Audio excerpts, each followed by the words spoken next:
All right, we're ready to begin. All right. Well, good afternoon, everyone. Thank you so much for the opportunity to be here today to discuss the start of your accountability audit. My name is Lisa Carroll. I'm the audit manager for Team Olympia. With me from my office, we have DJ Kirkwood, the supervisor on the audit, and I think you all know Beau Villarreal. He's the audit lead. I'd like to turn it over to the city for some introductions. Chelsea, I'll look to you. I know you're our liaison of sorts, so I'll pass it to you. Hello, Chelsea Yarwood, Accounting Manager. Troy? Troy Wu, Finance Director. Mr. Mayor? Andy Ryder, the Mayor of Lacey. Have you spoke, Rick? Rick Walk, City Manager. And Scott? Yeah, Scott Egger, Public Works Director. Chief was the last one. Chief? Good afternoon, Robert Almada, Chief of Police. Good to see everybody. Great. Well, our goal today will be to share some information related to this current audit, as well as some resources that may be of assistance to you. If anyone has any questions throughout this, feel free to speak up. We're happy to answer those as we go. There was also an agenda that I believe was sent over for this meeting, or if you don't have it already, you'll probably get it shortly after. But we're going to pull up a PowerPoint here momentarily that does summarize everything that is in that document. But it's a great document to refer back to later on if you're wanting a refresher on anything that we go over. And it also has our contact information on there if you need to get hold of any of us. So, DJ, are you presenting? Or Beau? Not sure who. Beau, okay. All right. Is there a thumbs up? Does everyone see that? Okay, great. All right, we'll jump right in. So the Office of the Washington State Auditor is tasked with being the auditor of all public funds. And what that means is that we are responsible for auditing all state and local governments. We have approximately 400 professionals located around the state, and we conduct over 2,400 audits each year. So on this slide, you'll see a number of the common audit engagements that our office conducts. And we've already done a couple for you recently, but this one will be your accountability audit. For this audit, we determine whether the city has complied with state laws, contracts, grant agreements, and your own policies and procedures. And with that, I will turn it over to Beau to go through a little bit more about the scope of this accountability audit.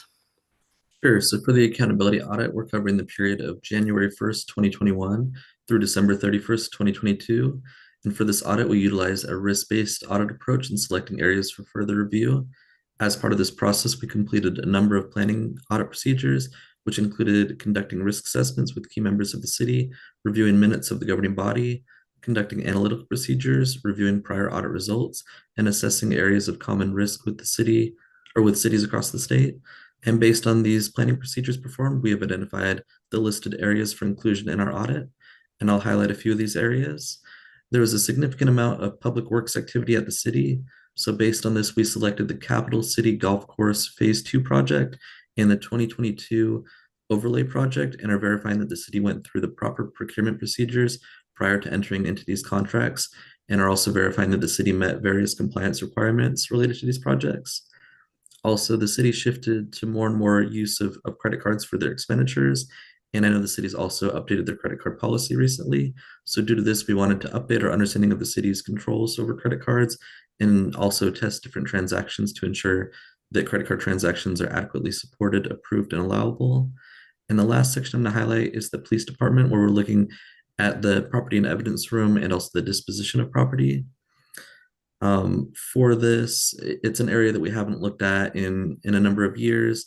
The city has almost 8,000 pieces of property or evidence, which is less than the average city of a similar size, but still a significant amount where it's a good idea for us to take a look at the area. And for this, we're looking at the city's controls over kind of the tracking and everything for those assets. And we're performing testing over the tracking of those assets by selecting some and verifying they could be found, the identification numbers are the same, all that type of stuff. We're also looking at the disposition of property side, where if different pieces of evidence or property are disposed of, there's records to back it up, and maybe there's a second signature to evidence that it was actually disposed of in that way that is being listed there. And at the conclusion of our audit, our plan is to publish an audit report showing the results of our review, including the areas examined. Are there any questions on the different areas that we're looking at? I just highlighted a few of them, but there's other ones I didn't discuss in too much detail.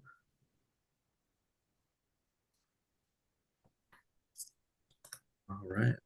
So an important part of our audit is continuous communication between our staff and yours. And there's a number of ways that we strive to stay connected throughout the audit process. So this slide shows 6 different ways, kind of circling the staying connected circle there. And I'm going to highlight a few of the most important ones. So at the start of the audit, we provide the city with an engagement letter to be signed by our office. This letter outlines the upcoming audit and expectations for each party, and it's a helpful tool for you to be notified on what to expect during the audit process. For the weekly status meetings, it's one of our most important tools for keeping you up to date. And as the name suggests, this is a reoccurring meeting that we have with Christy and Chelsea to provide the city with an overview of the audit and the current status of the audit. So it's a great opportunity for us to discuss what's been completed, what's still in process, what's not yet started, and discuss any questions or concerns in any areas as they arise. And the last one I'm going to highlight is the exit conference. So we're committed to ensuring you have the opportunity to hear directly from us on the results of your audit. And we'll work with management to schedule an exit conference meeting and invite all the governing body members to attend once our audit is complete and we're ready to issue the report. And please note that if a quorum of governing body members plans to attend, the city is responsible for ensuring the Open Public Meetings Act requirements would be satisfied. And throughout the course of our audit, we may find recommendations that are necessary to bring to your attention. Our office has 3 primary levels of audit recommendations that we use to convey the significance of audit issues identified. First, there's audit findings, which constitute the most significant level of audit recommendation that can be issued. Audit findings are the only level of reporting included in their entirety in the audit report. In addition, if a finding is issued, the city will be given an opportunity to provide a response to the finding that will also be published in our report. This is important to help readers not only understand the issue found, but also any information the city wishes to share on how the issue itself or its planned course correction is going forward. These standards are commonly encountered in financial and federal audit engagements, but can also occur in accountability audits. Next level is management letters, and they're the audit recommendations that we consider to be less significant than findings, but important enough where we still want to make sure that we're bringing it to the attention of the governing body and management in a formal letter. And while management letters are not published in their entirety in the report, they are referenced and still constitute a public document. In addition, it's important to address management letters as if they go unresolved, they could be elevated in reporting level to an audit finding, potentially in future audits. And lastly, we have exit items, which constitute our lowest level of written recommendations. Exit items are very normal in the audit process and are often likened to housekeeping items, as they often address best practice items or minor noncompliance matters. There's something that we have in essentially every single audit that we complete. And at the end of the audit, we'll provide a full list of the exit items identified to management for their consideration going forward. Are there any questions on any of the levels of reporting? All right, and with that, I'll pass it over to DJ to go over the last few slides. All right, so would also like to take the opportunity to share a few reminders with you today about our audit. So first one here on this slide is confidential information. So we understand that the city may provide us or have provided us with confidential or sensitive data. So we just want to let you know we do our best to ensure that we secure that sensitive data, and then we have ways to do that primarily through our SAO share, which is a resource that we use to you can share documentation between each other, and it's a secure network. Audit costs. So an estimate of the audit costs has been included in the entrance agenda along with the engagement letter. The audit dispute process, we hope that if there are any issues or disagreements or concerns during the audit process, that those can be resolved through communication with myself or Bo. However, though, if needed, we have a formal dispute process to help your concerns. And at the bottom of the packet, we have the names and contact information of Lisa and our directors on up that you can contact if needed. Then lastly here, loss reporting. This is just a reminder about our loss reporting requirements. If the city has any known or suspected losses of public funds or resources, it is required that the city notify our office. And so then once we receive notification, we have a team of specialists determine if our office will need to follow up or investigate the matter.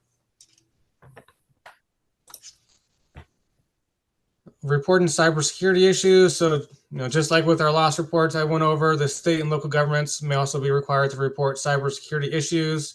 This includes security breaches and cyber fraud.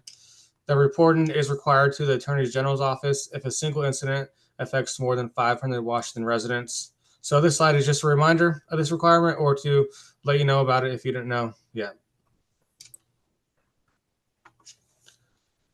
Peer reviews of the Washington State Auditor's Office. So our office does in fact also receive audits once every 3 years by the National State Auditors Association. And so as you can see on this slide, also a link provided in the packet as to where you can access our most recent peer review results, in which we did receive a pass, which is the highest level of assurance that an external peer review team can provide. Working together to improve government. Our agency has a couple different teams that are able to provide additional support and assistance to all of our agencies and entities that we audit at no additional cost. The local government support team, they're also known as LGS. They provide technical assistance. They do a big part of our trainings, answer our client help desk questions, and have many other available resources on our website. Also, one of the things they specialize is helping our entities file the annual reports once a year. It's usually done in May, and it's done in May for the city as well. The other one here in green, the Center for Government Innovation, they're also known as a center. They provide assistance in helping build a lean culture to help local governments like yourself find ways to be more efficient, effective, and transparent. They also have a growing resource database on our website that offers best practice guidance on a number of financial areas to help strengthen your internal controls. And this slide just shows some of the work that they put out with payroll guides, segregation of duties, some bidding, bunch of other different reports they have available on our website. And down at the bottom is just some of their contact information. Fraud. So there's been an uptick in fraud over the last couple of years across the state. I mean, primarily a lot of it cybersecurity, but all types of different fraud. So our special investigations team created a guide to help elected officials and appointed boards implement policies and internal control best practices for preventing employee fraud in their governments. The guide is available to download in our resource library on our website.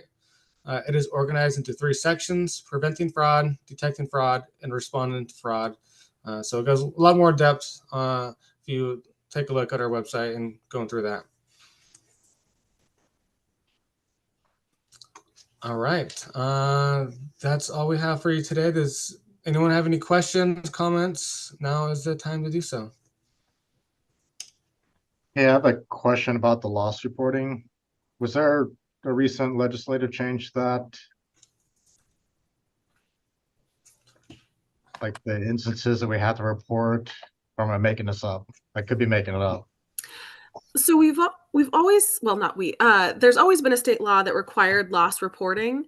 Perhaps what you're referring to is there was an adjustment that basically said SAO is responsible for designing the rules and guidelines around loss reporting. And so our office has been working on providing some additional guidance and resources on when those loss reports need to be submitted, because there are some instances where we don't need to be notified. So maybe that's what you're thinking of, is that new guidance that is starting to be developed and dispersed.